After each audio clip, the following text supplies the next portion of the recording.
Bonjour, je suis le capitaine de vaisseau Quentin Virochas, je commande le porte-hélicoptère Mistral et même un peu plus que le Mistral en ce moment, je commande le groupe Jeanne d'Arc, constitué notamment de la frégate Surcouf qui se trouve derrière moi, ainsi que de 150 terriens qui arment un détachement de l'aviation légère de l'armée de terre, la LAT, et puis un sous-groupement tactique constitué de plusieurs légionnaires avec leurs véhicules.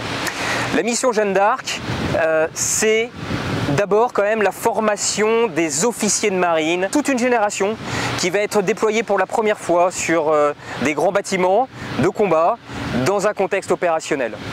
C'est une mission longue de presque 5 mois qui va nous faire traverser différentes zones d'intérêt qui constituent également une des caractéristiques de cette mission. Cette mission, c'est pas que la formation, c'est aussi un déploiement opérationnel. C'est d'abord un déploiement dans la zone du golfe de Guinée, au large des côtes africaines, dans le cadre de la mission Corymbe. Cette mission un peu historique de la marine nationale, conduite en coopération avec toutes les marines riveraines.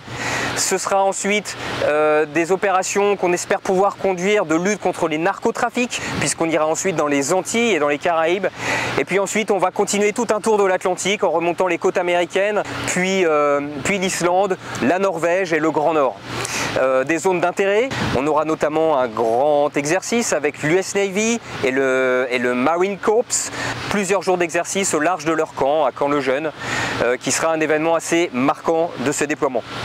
Nous aurons aussi une interaction au large de la Norvège, tout en haut, puisque nous passerons le cercle polaire, un exercice avec la marine norvégienne et sans doute d'autres marines dans une zone qui est une zone de grand intérêt pour les armées françaises.